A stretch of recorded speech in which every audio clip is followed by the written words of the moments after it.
നമ്മുടെ ഹൃദയം എന്തുകൊണ്ടാണ്, അല്ലെങ്കിൽ നമ്മുടെയൊക്കെ ഒരു ഹൃദയകാഠിന്യം എന്നുള്ള അവസ്ഥ എങ്ങനെ മാറ്റിയെടുക്കാം എന്നതിനെ കുറിച്ചാണ് നമ്മൾ ചിന്തിക്കുന്നത്. आज हम लोग हमारा हृदय का जो कठोरता, हृदय जो कठोर होता है, जो कड़क हो जाता है, उस विषय में हम मनन करेंगे। നമ്മുടെ കർത്താവ് വാഗ്ദാനം ചെയ്ത ജീവന്റെ എല്ലാ തുടിപ്പും, അവന്റെ ജീവന്റെ ചലനവും സന്തോഷവും സമാധാനവും പരിശുദ്ധാത്മാവിലുള്ള എല്ലാ അനുഗ്രഹവും നമ്മുടെ വ്യക്തി ജീവിതത്തിൽ അനുഭവിക്കത്തക്ക രീതിയിൽ നമ്മുടെ ഹൃദയത്തെ ചൈതന്യമുള്ളതാക്കി തീർക്കുന്ന ഒരു വലിയ പ്രവൃത്തിയാണ് ഇന്ന് ദൈവത്തിന്റെ ആത്മാവ് ഭൂമിയിൽ ചെയ്തുകൊണ്ടിരിക്കുന്നത്.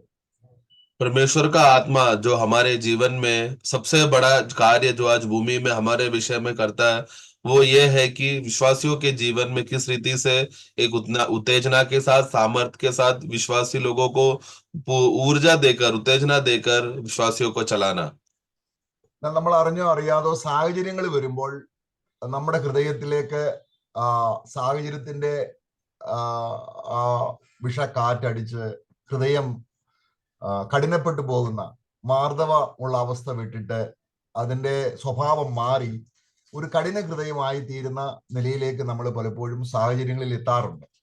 परंतु बहुत बार परिस्थितियों की वजह से हमारे जीवन में ऐसा होता है कि हमारा हृदय जो एकदम मामसा है, जो सौम्य है, नम्र है, वो उस अवस्थे से हटकर परिस्थिति के दबाव के वजह से हम लोग बहुत जल्दी कठोर हो जाता है। നമ്മള് പണ്ട് തന്നെ നമ്മള് കഠിന ഹൃദയരായിരുന്നു. हम लोग तो पहले से ही कठोर दिल के लोग थे।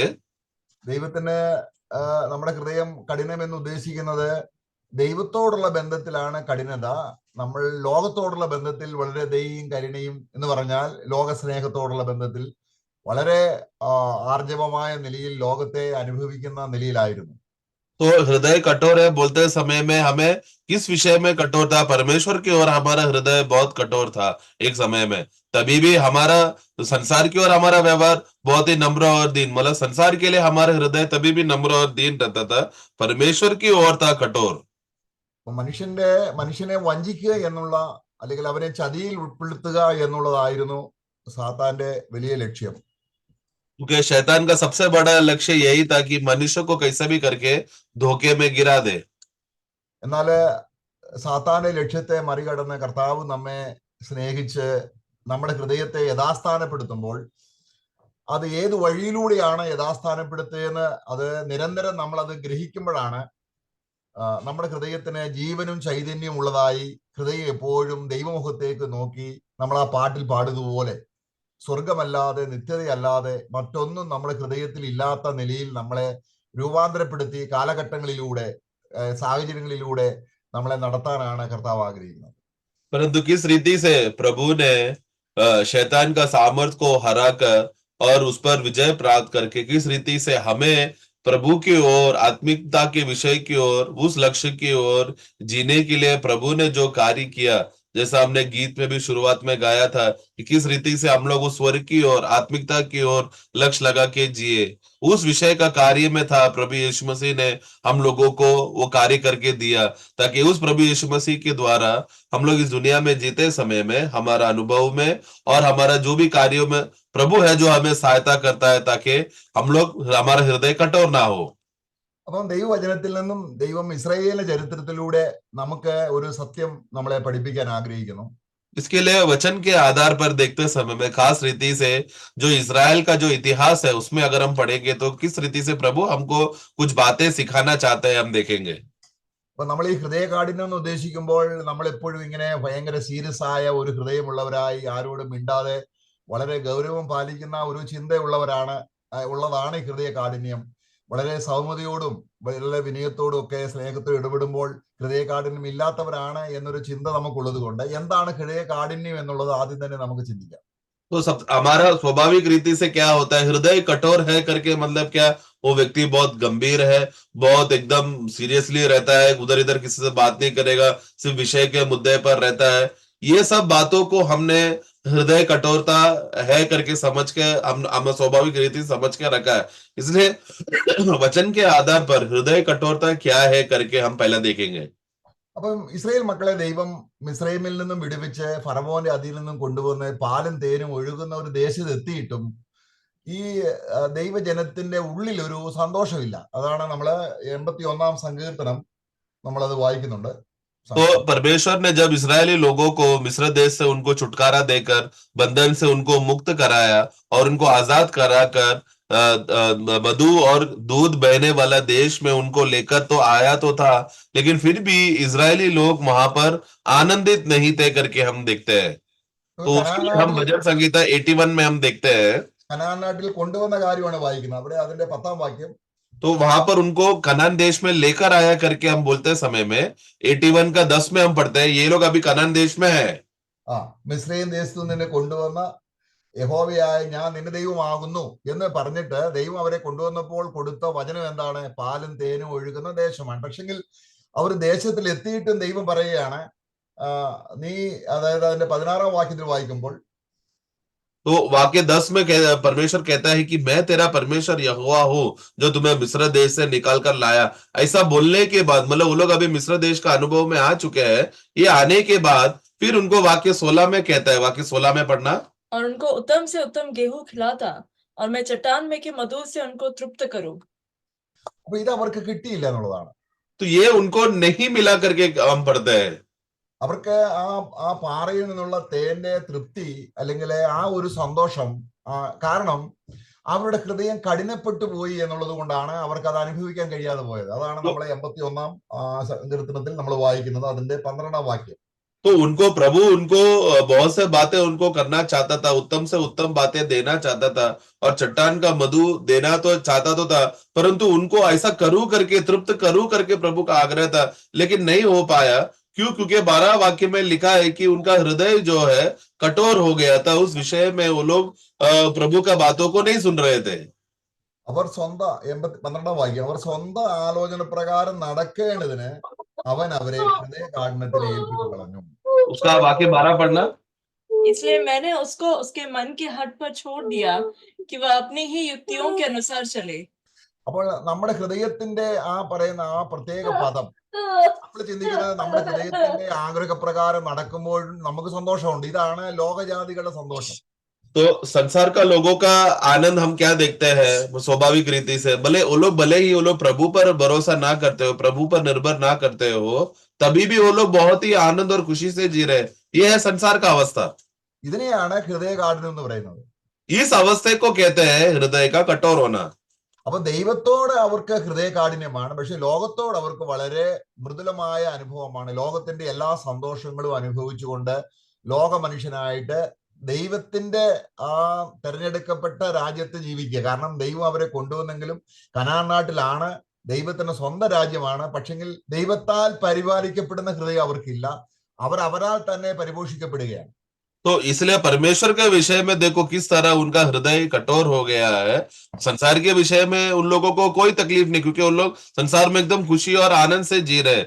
ये जो हृदय कठोर का अवस्था है, प्रभु वहां पर इजरायली लोगों को उदाहरण लेकर बताना चाहते हैं कि किस रीति से वो लोग संसार में खुशी और मंगल से जी रहे, लेकिन परमेश्वर के विषय में कठोर है। കർത്താവ് തന്നെ അവിടെ അവർക്കൊരു സൊല്യൂഷൻ പറഞ്ഞു കൊടുക്കുകയാണ്. प्रभु उनको एक हल निकाल के दे रहा है। അതിന്റെ 10 വാക്യത്തിന്റെ അവസാന ഭാഗത്ത് 10 വാക്യം, നിന്റെ വായ വിസ്താരത്തെ തുറക്കാം, ഞാൻ അതിനെ നിറയ്ക്കും. അതിന്റെ അർത്ഥം, ഇപ്പോൾ ദൈവത്തിന്റെ ഒരു നിറവും അവരിലില്ല, ലോകത്തിന്റെ നിറവ് നിറഞ്ഞിരിക്കുകയാണ്. तो प्रभु उसमें जवाब हल क्या निकालता है? वाक्य 10 का आखिरी भाग में कहता है कि तू अपना मुंह पसार या मुंह खोल तो मैं तुझे भर दूंगा। तो मतलब क्या हो गया? अभी इजरायली लोग का अवस्था, बोलो मिस्र देश में आने के बाद भी एक खोखलापन और खालीपन का अवस्था हो गया, इसलिए मुंह खोलने बोल रहा है, क्योंकि वो लोग प्रभु के विषय के बातों में वो लोग भरे हुए हैं नहीं, बाकी संसार के विषय में और शारीरिक अभिलाषा के विषय में भरे हुए थे। तो उनको प्रभु के विषय में भरने के लिए प्रभु कहता है कि अपना मुंह खोलो। അപ്പൊ ഇവിടെ വായ തുറക്കുക എന്ന് പറയുമ്പോൾ അത് ആത്മീയ അർത്ഥത്തിലാണ്, അക്ഷരീയ വായയെ കുറിച്ചല്ല ഇവിടെ പറയുന്നത്. तो उनका मुंह पसार करके बोलते समय में, मुंह खोलो करके बोलते समय में शारीरिक अर्थ में नहीं है, उनको आत्मिक रीति से प्रभु कह रहा है। ഈ വായയ്ക്ക് ദൈവവചനം കൊടുക്കുന്ന ആത്മീയ അർത്ഥം ഹൃദയത്തെയാണ്. നമുക്ക് 2 കൊരിന്ത്യർ 6:11-12 വായിക്കുമ്പോൾ ഇത് വളരെ വ്യക്തമായിട്ട് വായ എന്ന് പറയുന്നത് ഹൃദയമാണെന്ന് വളരെ വ്യക്തമായിട്ട് എഴുതിയിട്ടുണ്ട്. നോക്കാം. दूसरा कोरिन्थी 6 का 11-12 पढ़ते समय में वहां पर हम देखो हृदय के विषय में जो जो अर्थ वहां पर आते हैं समय मुंह के विषय में जब बोलते हैं मुंह खोलो मतलब हृदय को खोलो या हृदय का अवस्था को है करके बताता है करके हम पढ़ सकते हैं वहां पर 6:11 വാക്യത്തിൽ दूसरा कोरिंदी 6:11 पढ़े ആ our mouth is open to you our heart is enlarge. അപ്പൊ ഈ വായെ കുറിച്ച് ഉദ്ദേശിക്കുന്നത് ഹൃദയത്തെയാണ്. കൊരിന്ത്യരെ കുറിച്ച് പറയുകയാണ്, കൊരിന്ത്യരെ ഞങ്ങളുടെ ना ഹൃദയം, അപ്പോസ്തലനും സഹപ്രവർത്തകരും പറയുകയാണ്, ഞങ്ങളുടെ ഹൃദയം, ഞങ്ങളുടെ വായ നിങ്ങൾക്ക് തുറന്നിരിക്കുന്നു എന്ന് പറഞ്ഞാൽ ഞങ്ങളുടെ ഹൃദയം നിങ്ങൾക്ക് തുറന്നിരിക്കുന്നു എന്ന് പറഞ്ഞതുപോലെ ദൈവജനം ദൈവത്തോട് ഹൃദയം അടച്ചു കളഞ്ഞ് മനസ്സടച്ചു കളഞ്ഞ് ലോകത്തോട് ഹൃദയം തുറന്നിരിക്കുന്ന സ്ഥിതിയെ കുറിച്ചാണ് നമ്മൾ 81 സങ്കീർത്തനത്തിൽ വായിച്ചത്. पढ़ना 11 पढ़ना हे कुरिनियो, हमने खुलकर तुमसे बातें की है, हमारा हृदय तुम्हारी ओर खुला है. तो वहां पर हिंदी में उस सही अर्थ से आया मतलब हमने मुंह खोल के बात किया है करके वहां पर ऐसा शब्द आना चाहिए. मतलब मुंह खोल के बात किया है मतलब क्या, हमारा हृदय तुम्हारे लिए खुला हुआ है. तो पौलोस वहां पर कोरिन्थियों से जब बात करते समय में मतलब उनका मन तो हमेशा उनकी ओर खुला हुआ था. मतलब उनको मुंह खोल के बात करता था, मतलब हृदय खोलकर बात करता था. लेकिन तो ये हृदय मुंह खोलना मतलब क्या, हृदय तुम्हारे लिए विस्तार से खुला हुआ है अर्थ बताने के लिए था इस विषय में. जो भजन संगीता में हमने जो पढ़ा वहां पर मुंह खोलो करके बोलते समय में प्रभु की ओर तुम्हारे हृदय खोलने के विषय में कह रहा है. അപ്പൊ നമ്മൾ യെരമ്യാവിന്റെ പുസ്തകം 2-ന്റെ 6, 7, 8 വാക്യത്തിൽ കുറച്ചും കൂടെ വിശദമായി പറഞ്ഞിട്ടുണ്ട്. അവരുടെ വായ ദൈവത്തെങ്കിലേക്ക് തുറക്കാതിരിക്കുന്നത് വേറെ ഏതിലേക്കോ തുറന്നിരിക്കുന്നു എന്നുള്ളത് കൊണ്ടാണ്. तो वहां पर यिर्मयाह का पुस्तक उसका दूसरा अध्याय उसका 6, 7 और 8 पढ़ते समय में वहां पर हम देखते हैं कि प्रभु वहां पर स्पष्ट रीति से कहता है कि इन लोगों का मन प्रभु की ओर खुला हुआ नहीं है क्योंकि उन लोगों ने अपना मुंह को किसी और बातों की ओर खोलकर रखा है. അവിടെ വായിക്കുകയാണ്, നിങ്ങൾ എന്ത് ചെയ്തെന്നറിയാമോ? എന്റെ ദേശത്ത് വന്നിട്ട് എന്റെ ദേശത്തെ നിങ്ങൾ അശുദ്ധമാക്കി. तो वहां पर प्रभु कहता है कि मैंने तुमको मेरा देश पे लेकर तो आया परंतु तुम लोगों ने मेरा देश को अशुद्ध कर दिया. നിങ്ങളുടെ മുമ്പിൽ ഞാൻ ഓടിച്ചു കളഞ്ഞ ജനങ്ങളെക്കാൾ എന്റെ ദേശത്തെ നിങ്ങൾ മലിനമാക്കി. और जिस लोगों को मैंने पहले उस देश में लोगों को भगा दिया था जो क्योंकि उन लोगों ने अपराध और पाप किया था उससे भी बड़ा घृणित का तुम लोग कर रहे हो. അപ്പോൾ ദൈവ ഹൃദയത്തിന്റെ വേദന അവര് എന്നിട്ട് അവർ പറയുകയാണ്, നിങ്ങള് പ്രയോജനമില്ലാത്തതിനോട് ചേർന്ന് നടന്നു. और फिर वहां पर उसका 8 का आखिरी में कहते हैं कि वो लोग जो निष्फल बातों के पीछे चले. എന്ന് പറഞ്ഞാൽ വാല്യൂ ഇല്ലാത്ത, ഇറ്റേണിറ്റി ഇല്ലാത്ത, അല്ലെങ്കിൽ നശിച്ചു പോകുന്ന കാര്യങ്ങൾ മാത്രം ചിന്തിക്കുന്ന നിലയിലേക്ക് ഈ മിസ്രൈമിൽ നിന്ന് വന്ന ജനം ദൈവത്തിന്റെ രാജ്യത്തിൽ ആയിത്തീർന്നു. मतलब क्या, उन लोग ये लोग जो परमेश्वर का राज्य में जो प्रभु ने उनको दिया हुआ देश पर वो आया था, उन लोग ऐसा अवस्था में जी रहे कि वहां पर एक निष्फल मतलब कुछ भी प्रयोजन नहीं है ऐसा अवस्था को उस जमीन को भूमि को बना दिया. അപ്പൊ അതുകൊണ്ടാണ് എങ്ങനെയാണ് നമുക്ക് ദൈവത്തിൻ്റെതായിരിക്കുന്ന നിത്യമായ കാര്യങ്ങളാൽ നമ്മുടെ ഹൃദയം വിശാലമാകുന്നത്? അതാണ് തിരുവചനം നമ്മളെ പഠിപ്പിക്കുന്നത്. എങ്ങനെ നമുക്ക് നമ്മുടെ ഹൃദയം ഇടുങ്ങിയിരിക്കുന്ന, അല്ലെങ്കിൽ ദൈവത്തോട് വളരെ ഇടുക്കം, ലോകത്തോട് ഭയങ്കര വിശാലം, ഈ അവസ്ഥയാണ് നമ്മളെ രക്ഷിക്കപ്പെടുന്നതിന് മുമ്പുണ്ടായത്. രക്ഷിക്കപ്പെട്ടു കഴിഞ്ഞിട്ടും ഹൃദയത്തിന് മാറ്റം വരുന്നില്ല, പിന്നെയും പഴയതുപോലെ തുടരുകയാണ്.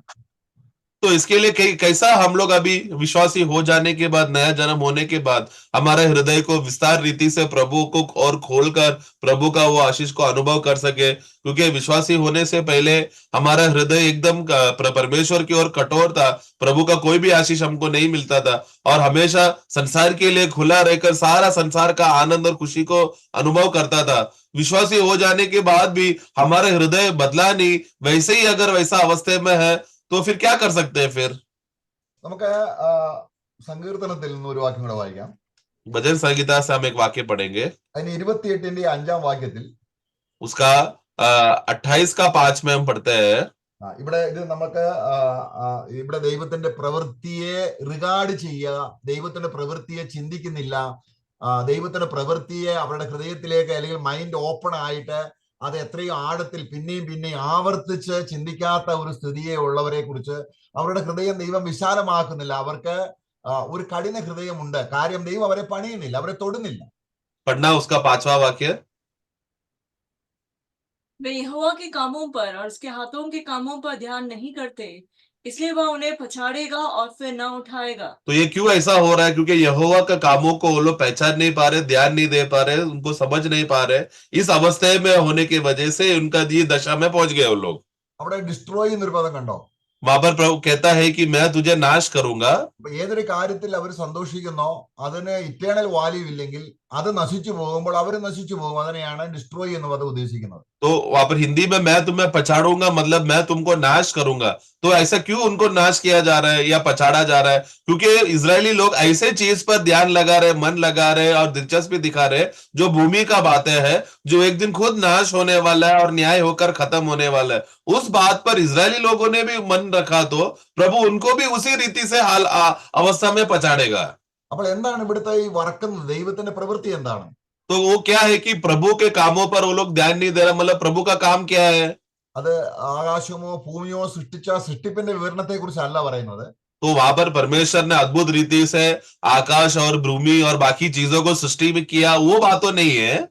പിന്നെ നമ്മള് എഫേസ്യ ലേഖനം 3-ാം അധ്യായത്തിന്റെ 17-ാം വാക്യത്തിൽ വായിക്കുന്നുണ്ട്, അത് സ്നേഹത്തിൽ വേരൂന്നി എന്ന് പറഞ്ഞാൽ ഈ മനസ്സ്, ഹൃദയം ദൈവത്തിന്റെ സ്നേഹത്തിലേക്ക്, ദൈവം ഒരു പ്രവൃത്തി ചെയ്ത് കാൽവരി ക്രൂശിൽ ഒരു പ്രവൃത്തി ചെയ്തു, തന്റെ പുത്രനെ യാഗമാക്കി പാപങ്ങൾക്ക് പരിഹാരം വരുത്തിയതാണ് ദൈവത്തിന്റെ ഏറ്റവും ഫൗണ്ടേഷൻ. तो परमेश्वर का सबसे बड़ा प्रेम का जड़ इस बात पर है, हमें देखना है कि जो वहां पर एफेसों का पुस्तक 3:17 में पढ़ते समय में वहां पर विश्वासियों को कहता है कि तुम्हारे विश्वास के द्वारा मसीह के में और तुम्हारे हृदय को वहां पर जड़ पकड़े और प्रभु के उस प्रेम की ओर तुम लोग जड़ पकड़े करके। तो प्रभु ने हमें जो जड़ पकड़कर स्थिर रखकर हमारा मनों को किस बात पर रखना चाहिए, वो है उस प्रेम की ओर जो प्रभु ने हमारे लिए किया। तो प्रभु ने सबसे बड़ा प्रेम का कार्य क्या था? हमें पाप का हल प्रभु ने हमारे लिए निकाला। उस बात को ध्यान करके उस बात पर जड़ रखना है, उस बात पर ध्यान करना है, वो है प्रभु का काम जो प्रभु ने हमारे लिए किया है। അപ്പൊ നമ്മുടെ ഹൃദയത്തെ ദൈവസ്നേഹത്തിന്റെ ആഴം, ഉയരം, നീളം, വീതി ഇതിലേക്ക് വിശാലമാക്കുക, ഓരോ ദിവസവും വിശാലമാക്കുക എന്നുള്ളതാണ് ദൈവത്തിന്റെ പ്രവൃത്തി. परमेश्वर का कार्य क्या है कि हमारा मनों को प्रभु का प्रेम को जान सके और उस प्रेम का जो चौड़ाई है, लंबाई है, ऊंचाई है, गहराई है, ये सब बातों को समझकर और प्रतिदिन हम लोग उसके गहराई में और विस्तार होकर बढ़ते रहे, और लंबाई हो और चौड़ाई हो और ऊंचाई हो, ये प्रतिदिन हो, ये प्रभु चाहता है। അപ്പൊ ക്രിസ്തുവിന്റെ ഹൃദയം എത്രമാത്രം ലോകത്തിന് എതിരെ എന്ന് പറഞ്ഞാൽ, ലോകത്തിന്റെ മുമ്പില് അവൻ ലോകത്തെ സ്നേഹിക്കാൻ ജനങ്ങളെ സ്നേഹിച്ചതെന്നല്ല, സാത്താന്റെ ഈ അവന്റെ കോസ്മോസ് എന്ന് പറയുന്ന ഭരണ സംവിധാനത്തെ, ലോകത്തിൽ സന്തോഷിക്കാനുള്ളത്, സാത്താൻ കർത്താവിനെ കാണിച്ച ഈ ലോകത്തിന്റെ സ്പ്ലെൻഡർ, ഈ കാര്യങ്ങളിലേക്ക് ഒരല്പം, ഒരു തരി പോലും ക്രിസ്തുവിന്റെ മനസ്സ് പോകാതെ സഭയെ സ്നേഹിച്ചുകൊണ്ട് നമുക്ക് വേണ്ടി ഹൃദയം മുഴുവനും പകർന്നു തന്ന ആ സ്നേഹത്തിന്റെ അടിസ്ഥാനം, അതാണ് ദൈവം സഭയ്ക്ക് അടിസ്ഥാനം ഇട്ടിരിക്കുന്നത്. ഈ അടിസ്ഥാനത്തിൽ മേൽ, അപ്പൊ ആ സ്നേഹത്തിന്റെ ആഴം നമ്മുടെ ജീവിതാവസാനം വരെയും വർദ്ധിച്ചു വരുമ്പോഴാണ് നമ്മുടെ ഹൃദയത്തിന്റെ കാഠിന്യം മാറി നമ്മൾ ദൈവമുഖമായി എപ്പോഴും ക്രിസ്തുവിന് ഹൃദയം പോലെ രൂപാന്തരപ്പെടുന്നു. तो हम प्रभु का मन को इसके लिए देखना है, उनका हृदय को देखना है। प्रभु जब इस दुनिया में जीते समय में शैतान के द्वारा बनाया हुआ ये जो संसार का रीत रिवाज और संसार की बातें और संसार का अवस्था को प्रभु ने कभी प्रेम नहीं किया था। प्रभु हमेशा लोगों से वो प्रेम करता था, लेकिन संसार का जो संसार की बातों में प्रभु कभी मोह नहीं किया। उनका हृदय विषय हमेशा मंडलीय के लिए था, कलीसिया का विषय में किस तरह उनको बचा सके, वो बातों में प्रभु हमेशा ध्यान लगाता था। ये बात जब एक विश्वासी का हृदय में विश्वास के द्वारा जब वो बात समझ में आता है, तो उस बात पर होना चाहिए विश्वासी का प्रेम, उस बात पर जड़ पकड़कर उसका हृदय उस बात पे सोचना चाहिए कि प्रभु ने इस दुनिया में किस रीति से अपने आप को शुद्ध और निष्कलंक रख के वो जिया। वो बात को मनन करना है, वो बात को ध्यान रखना है। ऐसा करने से क्या होगा? उसका हृदय का कठोरता हटकर वो सौम्य हो जाता है। അപ്പൊ കർത്താവ് ഭൂമിയിലായിരുന്നപ്പോൾ ലോകത്തിൽ ആദ്യമായിട്ട് ഒരു മനുഷ്യൻ ദൈവത്തെ പിതാവായി കണ്ടുകൊണ്ട് ആ പിതാവിന്റെ സ്നേഹം ഹൃദയത്തിൽ വ്യാപരിപ്പിച്ച്, അങ്ങനെ ഹൃദയത്തിന്റെ ആ ഉയരം, നീളം, ആഴം, വീതി ഏറ്റവും ഉയർന്നവനായി തീർന്ന ആ അവസ്ഥയിലേക്ക് നമ്മളെ പരിശുദ്ധാത്മാവ് കൊണ്ടുവരുമ്പോൾ ലോകസ്നേഹം ഇതിനെതിരെ ദൈവത്തെങ്കിലേക്ക് ഒരു കഠിന ഹൃദയം ഉണ്ടാക്കുന്നു. तो इसके लिए हम लोग को प्रभु का उस प्रेम को देख दुनिया में प्रभु इस दुनिया में जीते समय में किस रीति से उन्होंने अपने आप को निष्कलंक रखकर संसार का मोह में ना गिरते हुए अपने आप को शुद्ध रखा, उस बात का ध्यान को जब हमारे अंदर मनन करते समय में वो प्रभु का उस प्रेम हमारे अंदर विवश होकर जड़ पकड़कर कार्य करते रहते समय में, तब संसार क्या करेगा?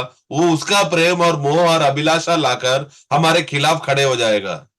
ഇവിടെ ഇത് സഭയിൽ നമ്മൾ ഒരു കുടുംബമാണ്, ഒരു സ്വർഗീയ കുടുംബമാണ്. ആ കുടുംബത്തിൽ പിതാവിന്റെ സ്നേഹം പുത്രനിൽ വന്നിട്ട് എന്നിട്ട് കർത്താവ് ആ പുത്രനിലുള്ള സ്നേഹം മനുഷ്യ ഹൃദയത്തിലേക്ക് എത്തിച്ചേരുമ്പോഴാണ് ആ ഹൃദയം ഇടുങ്ങിയ അവസ്ഥയിൽ നിന്ന് വിശാലമായിലേക്ക് പോകുന്നത്. तो मंडली क्या है, कलीसिया क्या है? ये एक परिवार है, ये एक स्वर्गीय परिवार है। तो उस स्वर्गीय परिवार में जो हमारा स्वर्गीय पिता है, वो स्वर्गीय पिता परमेश्वर का जो प्रेम यीशु मसीह में आकर और उस यीशु मसीह से बाकी भाइयों में वो फैलता है और उसी प्रेम का नींव के बुनियाद में सब लोग बढ़ते रहते हैं। ये है, उसके लिए प्रभु ने वो मंडली जीवन का अनुभव में है हमें रखा है, ताकि उसी यीशु मसीह का प्रेम में हम सब बढ़े। അപ്പൊ ഇത് നമുക്ക് ഹൃദയകാഠിന്യം സംഭവിക്കാനുള്ള കാരണം എന്താണെന്ന് ചോദിച്ചാൽ, तो इस रीति से प्रभु का प्रेम में जो रहता है वो हृदय का कठोरता से हटकर उसका हृदय सौम्य होकर विस्तार में खुलने लगता है प्रभु के बातों को। लेकिन हमारा हृदय कठोर क्यों होता है?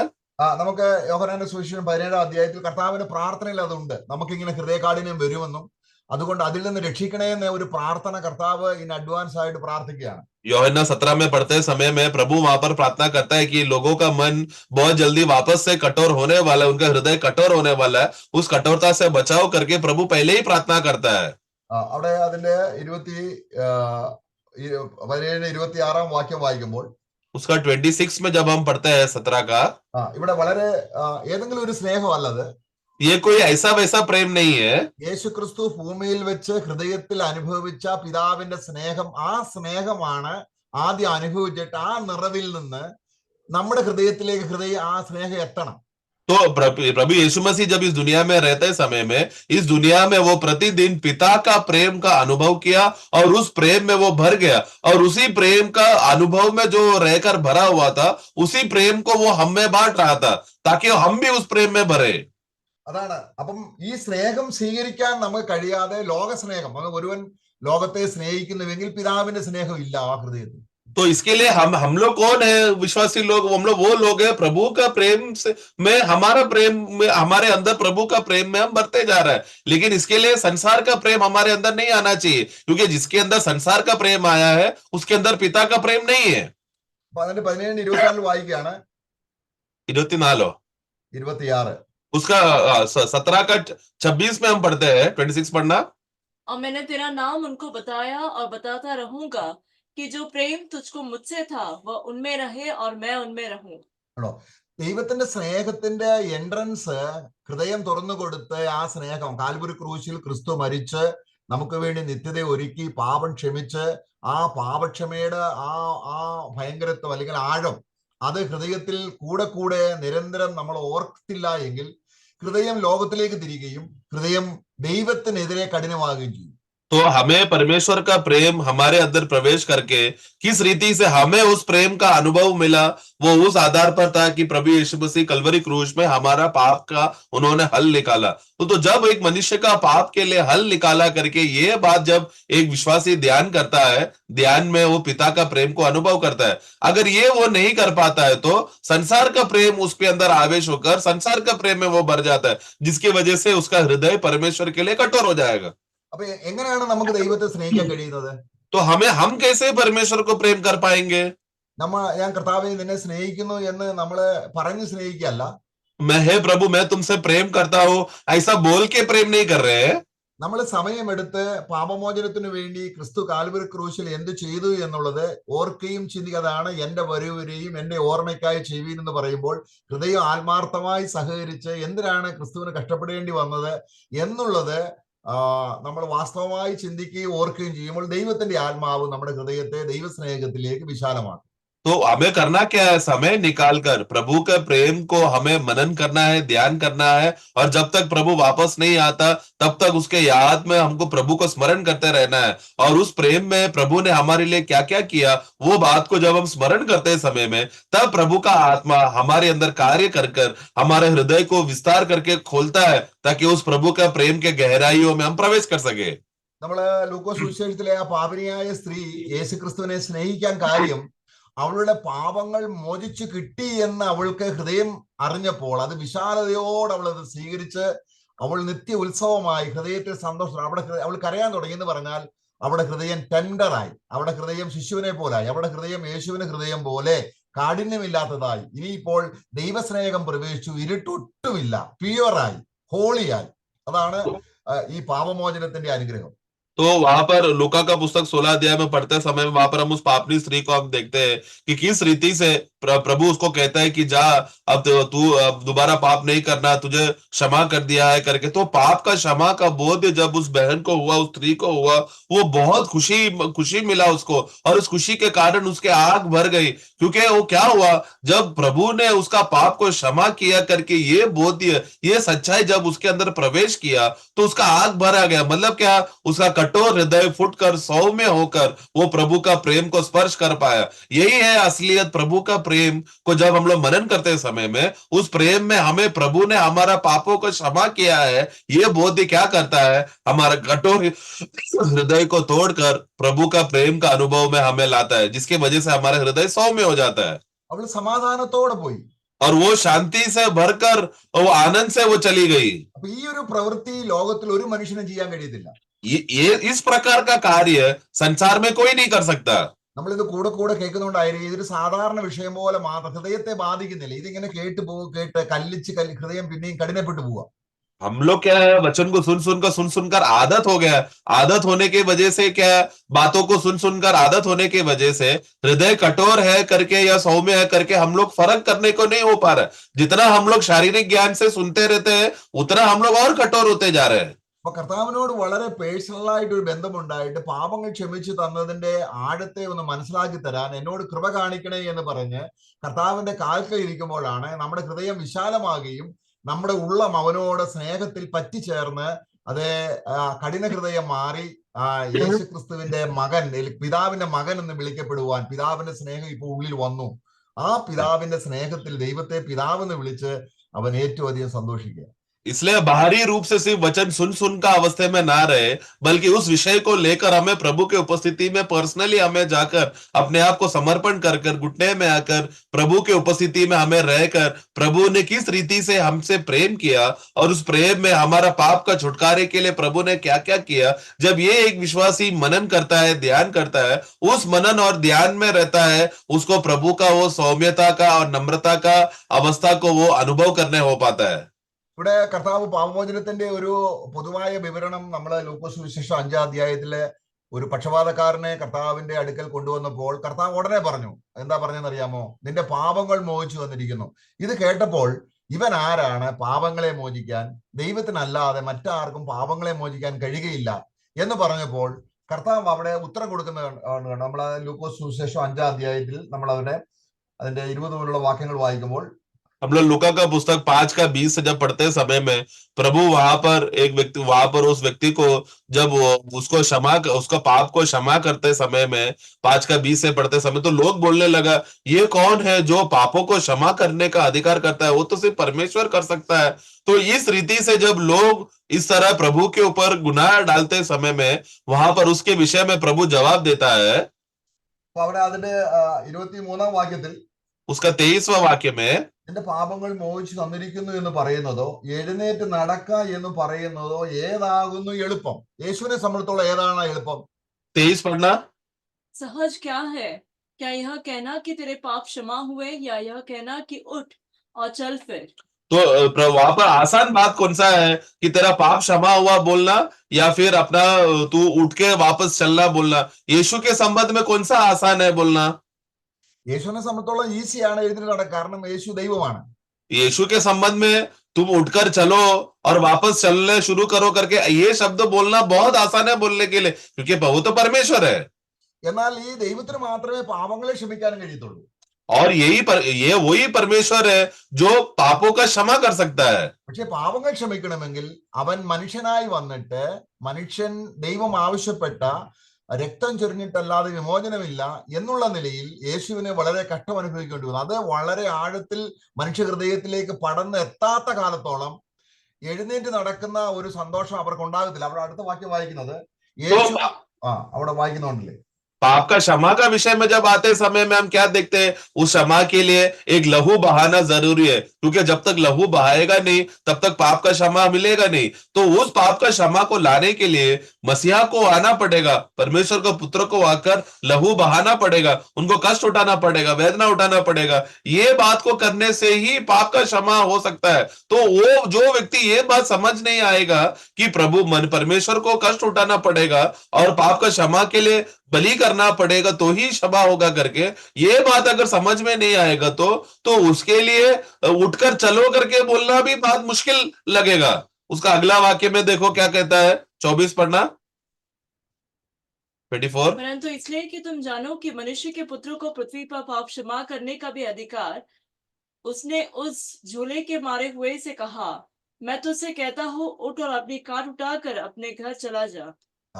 അപ്പോൾ യേശുവിന് സന്തോഷം എന്താണെന്നറിയാമോ? അവൻ രോഗസൗഖ്യം പ്രാപിച്ചില്ലല്ല, അവന്റെ പാപങ്ങൾ ക്ഷമിച്ചു കൊടുക്കാൻ ഇനി കഴിഞ്ഞു എന്നുള്ളതാണ് യേശുവിന്റെ സന്തോഷം. ആ സന്തോഷമാണ് നമ്മുടെ ഹൃദയത്തിൽ, ആ സ്നേഹമാണ് നമ്മുടെ ഹൃദയത്തിൽ എത്തുന്നത്. यीशु को किस बात पर ज्यादा आनंद मिला कि ये नहीं कि वो उठकर चलने लगा, काट उठकर चलने लगा, बल्कि इस बात पर था कि मनुष्य का पुत्र पृथ्वी पर आया है पाप क्षमा करने के लिए. तो पाप का क्षमा करके किसी को देना ही प्रभु के लिए सबसे बड़ा खुशी और आनंद का बात है. അവൻ എഴുന്നേറ്റ് നടന്നു. കാരണം നമുക്ക് പാപക്ഷമയുടെ അനുഗ്രഹം ധ്യാനിച്ചും പ്രാർത്ഥിച്ചും ഉള്ളിലേക്ക് പ്രവേശിക്കുമ്പോൾ ഒരു ആത്മീയ നടപ്പുണ്ട്. അതാണ് നമ്മൾ എഫെസ്യ ലേഖനം 5-ാം അധ്യായത്തിന്റെ 2-ാം വാക്യത്തിൽ വായിക്കുന്നത്. तो वो उठकर फिर चलने लगा. तो उठकर चलने लगा कि मतलब क्या कि पाप का क्षमा हो जाने के बाद में हमारे अंदर एक ऐसा ही खुशी और आनंद मिलता है जिसके वजह से हम लोग मरे हुए दशा से हम लोग उठकर फिर हम लोग चलने लगते हैं. वही है हम लोग एफेसुस का पुस्तक 5:2 में हम पढ़ते हैं. एफेसुस का 5:2 पढ़ना, एफेसुस 5:2. और प्रेम में चलो जैसे मसीह ने भी तुमसे प्रेम किया और हमारे लिए अपने आप को सुखदायक सुगंध के लिए परमेश्वर के आगे भेंट करके बलिदान कर दिया. അതുകൊണ്ട് സ്നേഹത്തിൽ നടക്കാം. इसलिए प्रेम पर चलो. അപ്പൊ ഇതൊരു ചെറിയ കാര്യമായിട്ട് നമ്മൾ എടുക്കാതെ വളരെ ആഴത്തിൽ ചിന്തിക്കുമ്പോൾ നമ്മുടെ ഉള്ളിലേക്ക് ദൈവ ഹൃദയം വിശാലം സ്നേഹത്തിൽ നിറയണം. നമ്മൾ സ്നേഹത്തിൽ നിറഞ്ഞ് ദൈവത്തിന്റെ പരിശുദ്ധാത്മാവിൽ നിറഞ്ഞ് ദൈവത്തിന്റെ എല്ലാവിധമായ സ്വഭാവവും കൊണ്ട് നിറഞ്ഞ് ദൈവത്തിന്റെ എല്ലാ നിറവിനോളം നിറഞ്ഞു വരുമെന്ന് പറയുന്നത്. तो इसके लिए ये कोई आसान बात नहीं है, आसान शब्द नहीं है कि प्रेम में चलो, बल्कि उस प्रेम में चलते समय में प्रभु ने हमारे लिए क्या क्या किया है वो बात को मनन कर उस बात को मनन करके रहे, हम उस प्रेम में चलते हैं. ऐसा चलने से हम उसके सारे स्वभाव का गुण में एक हो जाते हैं. എന്നാൽ നമ്മൾക്ക് അത് ഈ നമ്മുടെ സ്വഭാവം എന്ന് പറഞ്ഞാൽ നമ്മൾ ഇസ്രായേലിനുള്ള ബന്ധത്തിൽ കർത്താവ് ഒരു കാര്യം പറയുന്നുണ്ട്. हमारा स्वभाव को देखा जाए तो उदाहरण के लिए प्रभु ने एक बार इस्राएल के लोगों से कहा था, അതിന്റെ യെശയ്യാവിന്റെ പുസ്തകം 48-ാം അധ്യായം, यशायाह का पुस्तक उसका 48 में, അതായത് ലോകത്തിലേക്ക് നമ്മുടെ മനസ്സ് തിരിഞ്ഞു കഴിയുമ്പോൾ നമ്മുടെ ഹൃദയം, നമ്മുടെ നെറ്റി, നമ്മുടെ കഴുത്തൊക്കെ താമ്രം കൊണ്ടും ഇരുമ്പും കൊണ്ടും ചെയ്തതുപോലെ ദൈവവുമായ ഒരു കണക്ഷൻ ഇല്ല. അപ്പോൾ തന്നെ ദൈവത്തിന് ജനവുമാണ്. 48-ന്റെ 4-ാം വാക്യം, 48 का 4 पढ़े. मैं जानता था कि तू हठीला है और तेरी गर्दन लोहे की नस और तेरा माथा पीतल का है. तो ये क्या अवस्था दिखाता है? ये लोग विश्वासी तो है, परंतु ये लोग इतने हटीले बन गए, इतना कठोर हो गए कि उनका जो हृदय है, उनका गला और सिर क्या हो गया, लोहे और पीतल से भर गया. मतलब कठोरता में हो गए वो लोग. അപ്പോൾ അതാണ് നമ്മളെ ലവോദിക്ക സഭയുടെ അനുഭവം എന്ന് പറയുന്നത്. അതാണ് लवोदिकिया मंडली का अवस्था भी प्रभु यही कहता है. ദൈവസ്നേഹം അവർക്ക് എന്തെന്ന് അറിയില്ല. परमेश्वर का प्रेम क्या है वो लोग नहीं जानते. ഇപ്പോഴും നഗ്നരാണ്. अभी भी वो लोग नंगे हैं. ഭൗമികമായ കാര്യങ്ങൾ ദൈവം തന്നു എന്ന് പറഞ്ഞ് അവർ സന്തോഷിക്കുക. और भूमि के बातें उनको प्रभु ने दिया है बोलकर वो भूमि के बातों में ध्यान लगाकर खुशी कर रहे हैं. प्रभु ने उनका पापों को छुटकारा दिया, वो बात में आनंद नहीं कर रहे. അപ്പൊ ദൈവം അടിസ്ഥാനമിട്ട് പണിയുന്നത് ആ പണിയുടെ പുറത്ത് മരം പുല്ല് വൈക്കോല് കൊണ്ട് നമ്മൾ പണിയുക. तो प्रभु ने जो नींव डालकर हमें नींव डाल के खड़ा करके रखा है, उस नींव के ऊपर हम लोग लकड़ी घास भूसा को डालकर हम अपना काम करने स्वयं का कार्य कर रहे हैं। അതെല്ലാം കർത്താവിന്റെ ശോധന ദിവസം ദ്രവിത്വത്തിലേക്ക് പോകും. और वो सब परखने का दिन में सब जल जाएगा, सड़ जाएगा। അതുകൊണ്ട് കർത്താവ് യെരമ്യാവിനോട് ഒരു കാര്യം പറയുന്നുണ്ട്. നീ ഒരു കച്ച വാങ്ങുക. യെരമ്യാവിന്റെ പുസ്തകം അതിന്റെ 13ാം അധ്യായത്തിൽ ഒരു ഒരു വലിയ നല്ല ഒരു ദൃഷ്ടാന്ത കർത്താവ് കാണിച്ചു കൊടുക്കുന്നുണ്ട്. यिर्मयाह का पुस्तक 13 अध्याय में प्रभु एक अच्छा दृष्टांत वहां पर देता है, उसको एक घास खरीदने के लिए बोलता है। അവിടെ നീ പോയി ഒരു കച്ച വാങ്ങുക. कमर में कसने के लिए एक वस्त्र खरीदने के लिए कहता है। എന്നിട്ട് നീ അത് വെള്ളത്തിൽ തൊടാതെ നീ അത് അരയ്ക്ക് കെട്ടണം. और फिर उसको कहता है कि उस कपड़े को बिना गीला करे उसको अपना कमर में कस लेना। എന്നിട്ട് നീ അത് എന്ത് ചെയ്യണം? ഫ്രാത്ത് നദിയുടെ അരികെ കൊണ്ടുപോയി കുഴിച്ചിടണം. और फिर उसको क्या करना है? उसका वाक्य 5 में लिखा है कि उसको फ्रेत नदी के सामने जाकर उसको छुपा देना। ഇവിടെ ഫ്രാത്ത് എന്ന് ഉദ്ദേശിച്ചത് യൂഫ്രട്ടീസ് നദിയെ കുറിച്ചാണ് ഉദ്ദേശിക്കുന്നത്. हाँ, और वहां पर जो वाक्य जो फ्रात यानी कि यूफ्रेटिस नदी के बारे में कह रहा है। എന്നിട്ട് കുറച്ചു നാൾ കഴിഞ്ഞ് और फिर कुछ समय के बाद അല്ലെങ്കിൽ അവന്റെ മരണശേഷം അല്ലെങ്കിൽ ഒരു കാലഘട്ടം കഴിഞ്ഞ് ഈ ഈ ഈ കച്ച എടുത്ത് നോക്കാൻ പറയുന്നു. और फिर वाक्य वहां पर 6 में हम पढ़ते हैं कि प्रभु उसको फिर कुछ समय के बाद कहता है कि तू जा और जो कपड़े को तूने जो छुपा के गड्ढे में खोद के रखा था उसको जाकर देख उसका अवस्था क्या है। അപ്പോൾ എന്താ സംഭവിച്ചത്? तब वो क्या हो गया? അതിനെ ഒന്നിനും കൊള്ളാതെ അത് ദ്രവത്വം കണ്ടു. അതിന്റെ 7ാം വാക്യത്തിൽ വായിക്കുന്നുണ്ട്. उसका 7वां वाक्य में उसने देखा कि वो पेटी या वो कपड़ा वो बिगड़ी हुई थी और किसी काम का नहीं था। എന്നിട്ട് കർത്താവ് പറയാണ്, फिर प्रभु कहता है ഇസ്രായേൽ ഗ്രഹം അങ്ങനെ ആയി പോകും. इजराइल के लोग भी ऐसे ही हो जाएंगे। അപ്പൊ സഭ എന്ന് പറയുന്നത് എന്താണ്? तो कलीसिया मतलब क्या है? मंडली मतलब क्या है? ഞാൻ നിങ്ങളെ മിസ്രൈമിൽ നിന്നും അരയോട് ഒരു മനുഷ്യന്റെ അരയോട് കച്ച ഇരിക്കുന്നത് പോലെ നിങ്ങളെ ഞാൻ ചേർത്ത് പിടിച്ച് എന്നെ നെഞ്ചത്ത് വെച്ച് ഒരുമിച്ച് മരിച്ച് ഒരുമിച്ച് ഉയർത്തെഴുന്നേറ്റ് നിങ്ങളെ ഞാൻ ലോകത്തിൽ നിന്ന് വീണ്ടെടുത്തിട്ടും നിങ്ങളുടെ ഹൃദയം പിന്നെ ഈ ലോകത്തിലേക്ക് മാറിപ്പോയെങ്കിൽ ആ അടുത്ത യുഗത്തിലേക്ക് എല്ലാം വെന്തു പോകുന്ന ഈ ഭൂമിയിൽ ജീവിക്കുമ്പോൾ ഒരു ആത്മീയ സന്തോഷവും ഇല്ലാതെ നമ്മള് ഹൃദയം കഠിനപ്പെട്ടു പോകുന്ന അവസ്ഥയിൽ നിന്നും ചൈതന്യമുള്ളതായി തീരാൻ നിരന്തരം ഒരു ദിവസം തന്നെ പല പ്രാവശ്യം കർത്താവിന്റെ ക്രൂശുമരണത്തെയും പുനരുദ്ധാനത്തെയും നമ്മുടെ ഭാവിയെ ഉദ്ദേശിച്ച് ക്രിസ്തു എന്ത് ചെയ്തു എന്ന് പറയുകയും ചെയ്യുമ്പോൾ നമ്മുടെ വികാരഭാഗങ്ങളിലേക്ക് സ്നേഹം, സന്തോഷം, സമാധാനം. അപ്പം സ്നേഹം അടിസ്ഥാനപ്പെടുമ്പോൾ അതിൽ നിന്നുണ്ടാകുന്ന സന്തോഷം അല്ലെങ്കിൽ ഭൗമിക വസ്തുക്കളിൽ നിന്നുണ്ടാകുന്ന സന്തോഷമല്ല. ദൈവം നമ്മെ സ്നേഹിച്ച സ്നേഹം പരിശുദ്ധാത്മാവിൽ ഹൃദയത്തിൽ എത്തിയിട്ട് അത് ചിന്തിക്കുമ്പോൾ ഹൃദയം വിശാലമാകും. അങ്ങനെ സ്നേഹത്തിൽ ഉണ്ടാകുന്നു, സ്നേഹത്തിൽ നിന്നും സമാധാനം ഉണ്ടാകുന്നു, സന്തോഷമുണ്ടാകുന്നു. എല്ലാ ക്രിസ്തുവിന്റെ ഗുണങ്ങളും ആ ഒരൊറ്റ ബിന്ദുവിൽ നിന്നും വർദ്ധിച്ച് ഹൃദയം വിശാലമായിട്ട് കർത്താവിന്റെ സന്നിധിയിൽ ചെന്നെത്തുന്ന ക്രിസ്ത്യാനുരൂപരായി ചെല്ലുന്ന ഒരു പ്രക്രിയയാണ് നല്ല പ്രവൃത്തിയായി ഹോളി സ്പിരിറ്റ് നമ്മളിൽ ആരംഭിച്ചിരിക്കുന്നത്. तो इसके लिए प्रभु यहाँ पर वो ये दृष्टांत के द्वारा हमें बताना चाहता है कि किस रीति से प्रभु ने जैसा एक कमर में कसा हुआ कपड़े के समान, मतलब हम लोग वो थे जो प्रभु के कमर में उस कपड़े के समान था जो कसा हुआ था, जो प्रभु ने साथ में हमें लेकर क्रूस पर मरा, साथ में हम उस प्रभु के साथ गाड़े गए, साथ में हम प्रभु के साथ पुनरुद्धान होकर वो स्वर्गीय अनुभव में हम लोग प्रभु के साथ में किया। लेकिन ये कपड़े का हालत क्या हो गया?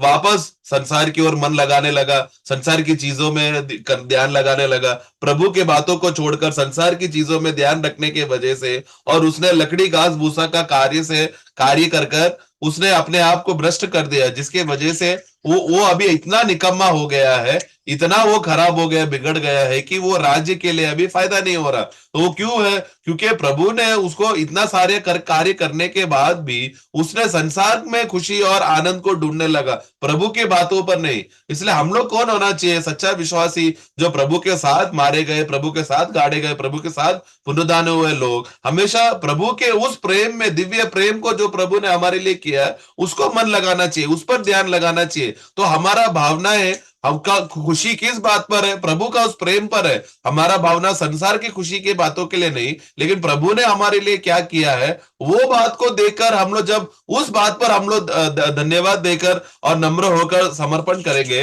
तो हमारा हृदय कठोर नहीं होगा, बल्कि हमारा हृदय विस्तार से सौम्य होकर खुल जाएगा ताकि प्रभु के और भी गहराई की बातों को समझ सके। लेकिन संसार पे मन लगाएगा तो हमारा हृदय कठोर होकर निष्फल होगा, फिर कुछ फायदे का नहीं होगा। നമ്മുടെ ഹൃദയം ദ്രവിത്വം കാണാത്ത, ദ്രവിത്വം പറ്റാത്ത, അക്ഷയമായ സ്വർഗീയമായ ഒരു നിധിയിലേക്ക് ഹൃദയം ചേർക്കപ്പെടുമ്പോൾ അത് ഈ ദൈവസ്നേഹം സമ്പാദിക്കുകയാണ് നമ്മൾ, അല്ലെങ്കിൽ നമ്മൾ ധനം സമ്പാദിക്കുകയാണ് അടുത്ത യുഗത്തിലേക്ക്.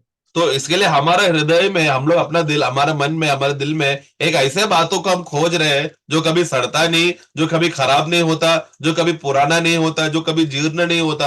ऐसा स्वर्गीय बातों में मन लगाएंगे तो वो विश्वासी क्या कर रहा है, वो मानो एक बहुत बड़ा खजाना पा रहा है, धन पा रहा है, आने वाले युग में अपना संपत्ति को वो बटोर रहा है। അതിൽ തന്നെ സന്തോഷമുണ്ട്, उसी में एक आनंद है, അതിൽ തന്നെ സമാധാനമുണ്ട്, उसी में एक शांति है, അത് ദൈവത്തിന്റെ അതേ സമാധാനമാണ്. और वो परमेश्वर का ही आनंद है। അതുകൊണ്ടാണ് നമ്മൾ മക്കൾ എന്ന് വിളിക്കപ്പെടുന്നത്. इसीलिए हम लोग बच्चे कहलाए जाते हैं, കാരണം കർത്താവാണ് അതിന് മാതൃക.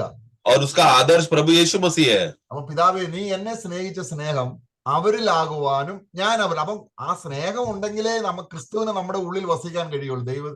അല്ലെങ്കിൽ ഈ സ്നേഹം വർദ്ധിക്കുന്നില്ല എങ്കിൽ നമ്മുടെ ഹൃദയം വളരെ റൂഡായിട്ട് തീരുകയും നമ്മളിൽ 20 കൊല്ലവും 30 കൊല്ലവും മുമ്പുള്ള അവസ്ഥ പോലെ തന്നെ നമ്മളിൽ ഒരു മാറ്റവുമില്ല. നമ്മുടെ പ്രവൃത്തികൾ ലോകത്തെ സ്നേഹിക്കും നമ്മൾ. കാരണം ഈ ഹൃദയത്തിന് എന്തെങ്കിലും കിട്ടിക്കൊണ്ടിരിക്കണം.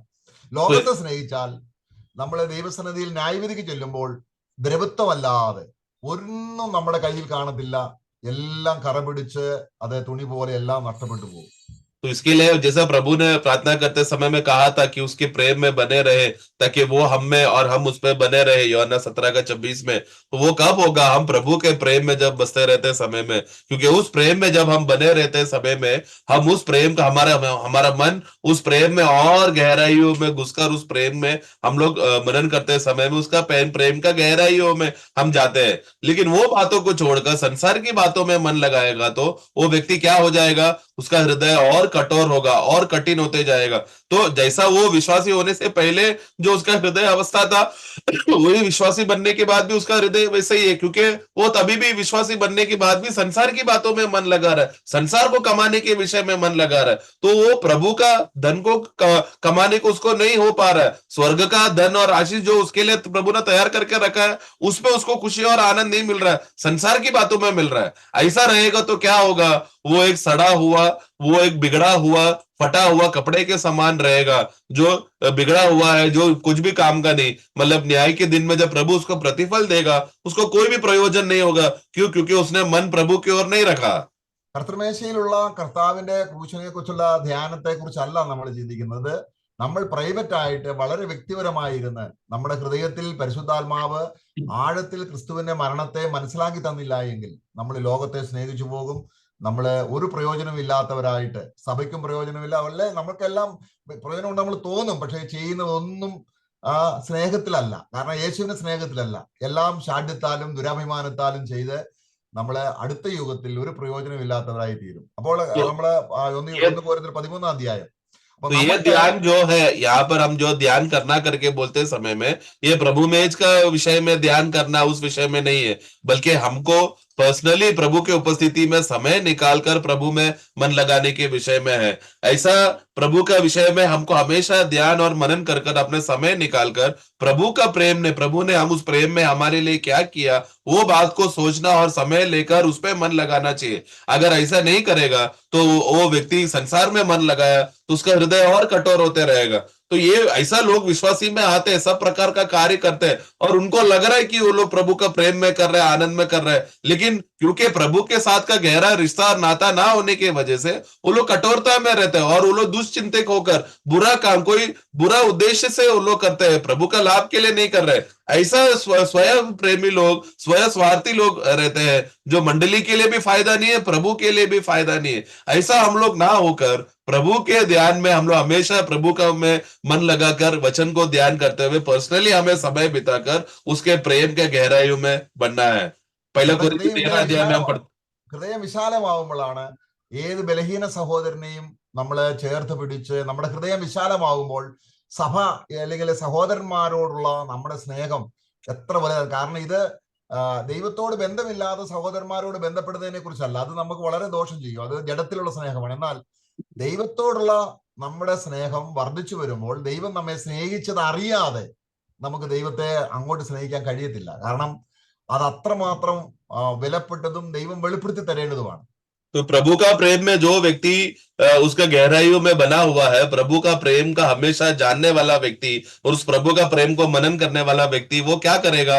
वो हमेशा भाइयों को भी वो प्रेम करेगा, क्योंकि जितना वो प्रभु का प्रेम का गहराइयों में जाएगा, उतना वो दूसरे भाइयों को सहभागी होकर उनका नम्रता, उनको जो कमजोरियां है उसको सहते हुए भाइयों को प्रेम करने लगेगा। ये स्वाभाविक रीति से भाई को प्यार करने वाला स्वभाव का विषय नहीं है, जिसका कोई फायदा नहीं, लेकिन मसीह का प्रेम से भरकर होता है। और ये सिर्फ वही अनुभव कर सकते हैं जो वो प्रेम के गहराइयों में जा चुका है। उन लोगों को प्रेम करने के लिए, भाइयों को प्रेम करने बहुत आसानी होता है।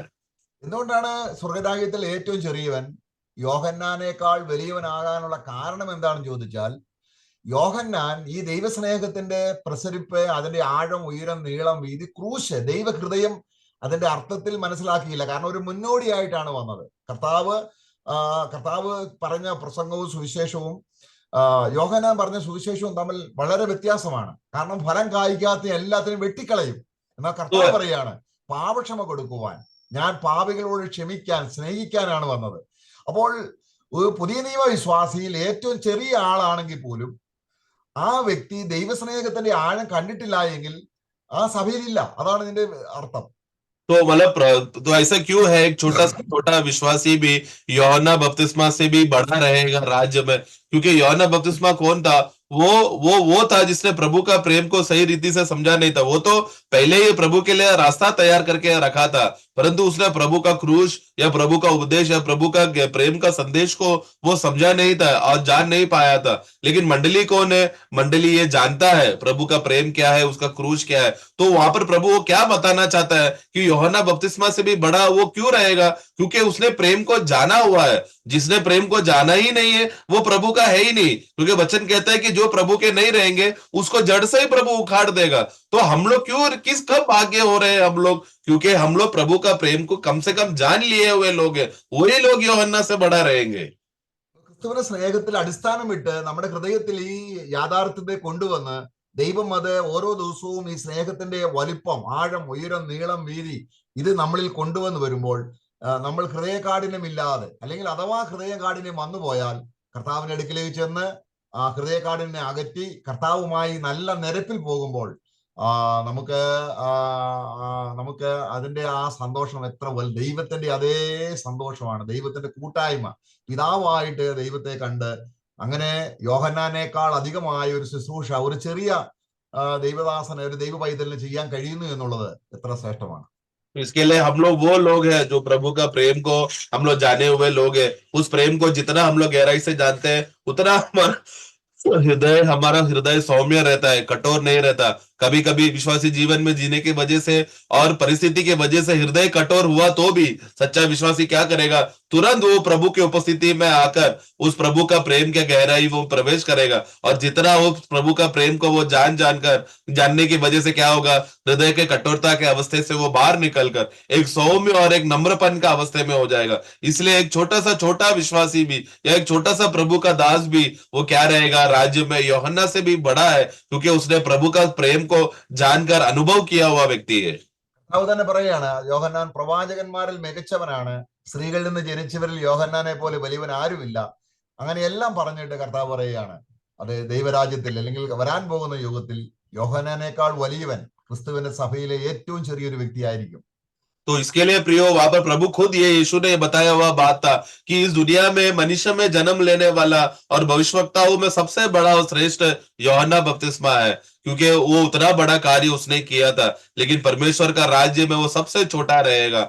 और परंतु जिसने एक नया जन्म पाया हो, विश्वासी भी, जो भले ही छोटा क्यों ना हो, भले ही वो विश्वास में ज्यादा बड़ा ना हो, परंतु യൂഹന്നാൻ बपतिस्मा से भी बड़ा रहेगा। നമ്മളെ പുതിയ നിയമത്തിൽ ദൈവഹൃദയം ശരിക്കും അനുഭവിച്ച് അവനെ കുടിച്ച് അവനെ തിന്ന് എന്റെ മാംസം തിന്നുകയും എന്റെ രക്തം കുടിക്കുകയും ചെയ്യുന്നവൻ എത്രത്തോളം കർത്താവിനോട് നമ്മൾ പറ്റിയിരിക്കുകയാണ്.